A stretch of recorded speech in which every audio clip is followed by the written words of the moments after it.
What we can compare them to the first group to their 8th grade scores. All the students were assigned this randomly because their 8th grade test scores predicted that they were high risk for dropout.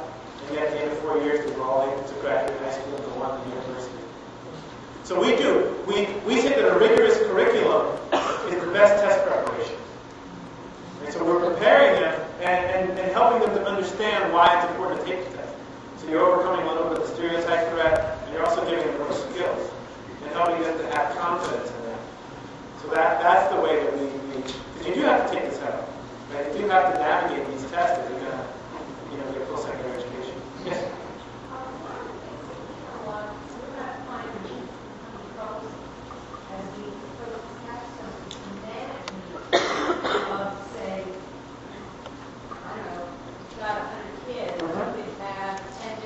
Yes, and that's stopping insanity. Yeah. There's only so much one person can do. Yeah. So do you have a recommendation? Yeah, that's a really important point. We limit the numbers way down, right, on particular topics. So when Boston did it, they let the students pick areas for work, and we took the top 2, so it ended up being school violence and neighborhood transportation. So everyone's capstone project was on one of those 2 issues. We choose a meta issue and we have students working groups. You would go absolutely bananas if you try to manage that many projects. You can't do it. So I would just cut it down. They still have a lot of say in what they do, but if you cut down topics, the areas that you can kind of anticipate that people are going to need to interview, and the logistics of it become a lot less crazy. Thank you. Yes? Have you done any of these projects with kids on the other end of the economic spectrum? It seems like you have a lot of very privileged students who are going through motions, getting to college, and motions there, but never developing this passion for advocacy that you're fostering in these students that you work with. Well, I would say that where that part of my work comes in is my undergraduate class. I have a lot of students who are like that, and they get there. Unfortunately, just in terms of time and constraints, and I work in a district where that's not necessarily the case a lot, but I totally agree that one of the questions that the students, I let my undergraduates pick the scenarios that they're going to use for the final exam. So a couple of students said, how do we create this kind of curriculum in affluent elite schools where students aren't likely to get access to it? And so, yeah. So that's important, and they're going to, I think, what they do will be really revealing, and I think can help us to think about that.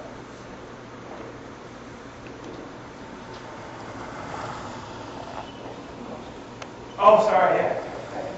Do you find that when students actually graduate, they go on to college and actually graduate, do they go back and do more community service type or community activist work in their careers or just back in the neighborhood? They do. It's funny, and we are doing this kind of work now. I like to have the students from the past seminars come and be on a panel for current students. We had a panel of about 5 students, and I realized everyone on stage has started an organization since they left the program.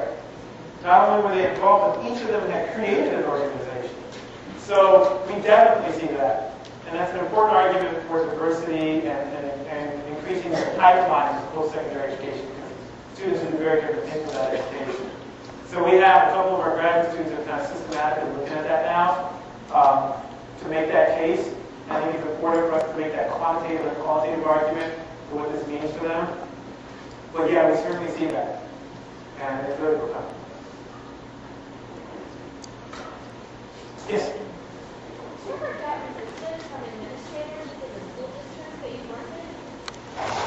Initially, yeah, there was a lot of resistance, and we had to work with that. I think where my work has always tried to be a compromise is to show a both and to show high levels of student achievement and student engagement. And the 100% graduation rate kind of eliminated resistance about 10 years ago, really. They see the kids as irritant sometimes. God, what are they mad about now, right? We'll get that a little bit, but we've always tried to show it, have the students kind of walk softly around that so that we can stay around. Because in the first school, we didn't navigate that as well. Even though we had high achievement, we ended up being asked to leave the school because the students were being on school board members and trying to legislate for the school board and stuff like that. So superintendent. But I think we've learned from that. And we try to get a memorandum of understanding from the administrators. We've been working, a lot of the teachers who are coming into this come through the teacher education programs. I'm so old now that students I taught when they were undergraduates are now department chairs and administrators, like 12, 15 years later. So we've been in the communities. We have a lot of credibility there. We work with community organizations. We work with parent organizations. And we try to show this. You have to say different things to different people. Right? So we pitch it in the community organizations one way, but with the administrators we say, this is about college access. It's about student literacy. And they get that part of it.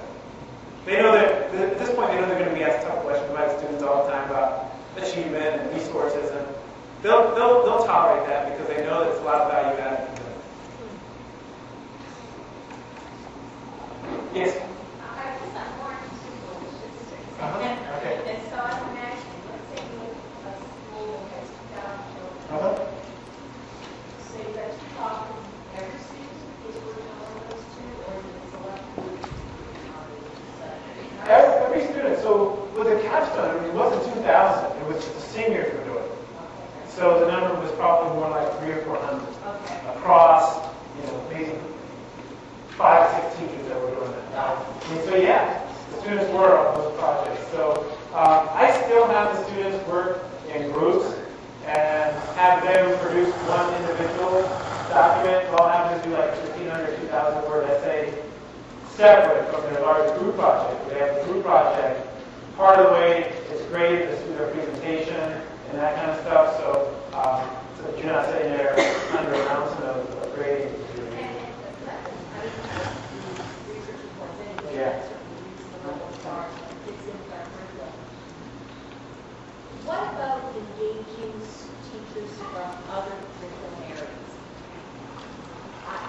You probably noticed a lot of it ends up, oh, well, gosh, English teachers can do that. Yeah. And I'm wondering how we raise the buy-in from other curriculum areas. Well, I think about the 3rd and 4th year, I'm thinking maybe it was 2000 or so. I noticed that the biggest gatekeeper for students getting into college was their 10th grade math grades, geometry. So we started working with the math teachers. That's how we have this heavy quantitative component in research now about the surveys and statistics and databases. And we brought math teachers in. So there was a huge buy-in. Then the last discipline for us to really get the buy-in from was the science. I think it's Boston. But the students have been so interested in global warming and climate issues and Copenhagen Summit that we've gotten a lot of buy-in from the science teachers. So we try to find ways to make connections with all the curricular areas. There's a lot of English and social studies teachers, but we also try to do a lot of things around the math. Well, it's good to know that these struggles are across the board. Somebody else has dealt with them, so there are solutions, so you just keep moving forward. I know people have places to go. I want to thank you again. I'll be around, so I don't know if I'm supposed to turn this over to somebody or...